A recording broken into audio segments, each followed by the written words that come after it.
I put my mind to it. Then I got my pen and put my grind to it. Never easy, it was hard from the get-go. Start my obstacles, Jazzy. Yeah. And you've been a great ally that I can see for so many different communities and so many different people.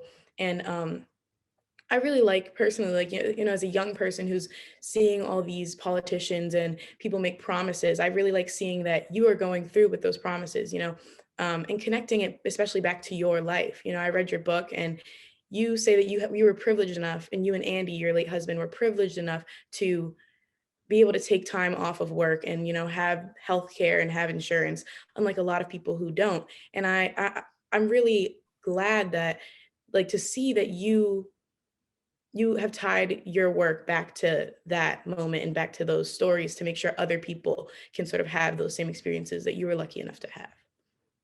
So that it makes me really happy, and also proud as a person who, now lives a little bit in Delaware to have someone as a representative that. Well, that means a lot, and I really appreciate it. And I so firmly believe that each of us has a responsibility to turn whatever privileges we have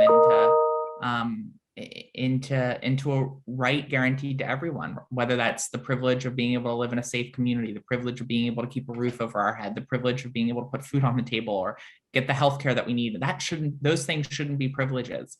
And I think if we can use our own power and our own privilege to help bring about that change, we have a responsibility to do so. And so I appreciate you saying that. It means a lot. Yeah.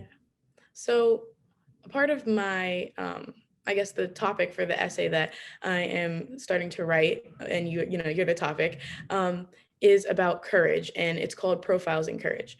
And so I just wanted to ask, have you experienced or have you exercised any political courage since being elected? And can you provide some examples? Sure. So I'm in the midst of a really exciting and challenging fight for paid family and medical leave. When I first introduced this bill, I think very few people gave it any chance. And now leadership in both chambers are calling this a top priority for us when we go back. The House Majority Leader and the Senate President Pro Tem both just said last night at an event that we hosted to discuss paid family and medical leave that it is going to be that is going to be the top priority and that we're going to deliver it. But there are people who aren't happy about that, who don't like change, people who don't believe that we have a responsibility to look out for one another when we hit hard times. Going into spaces that disagree with me, spaces that are fighting against things that I deeply believe in, that's challenging. So that's one example. Two, I'll be honest, when I first got elected, one of the first calls I got was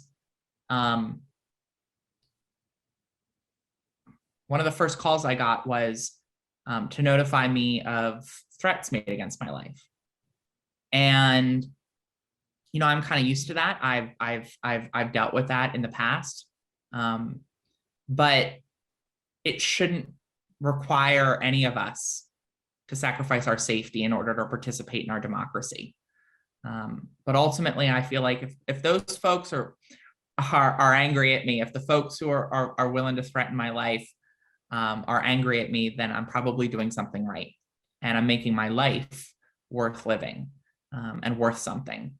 So there's sadly courage that's required for so many of us from various backgrounds who merely seek to serve, and our service in and of itself results in threats against us. But ultimately, it reinforces the importance of this work.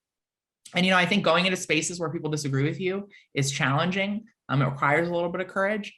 But ultimately, I believe that I'm a better legislator, and my legislation is better because I have difficult conversations and I am willing to listen across the divide. That doesn't mean we're always going to agree. It certainly doesn't mean that we're always going to find the compromise or the changes that they seek.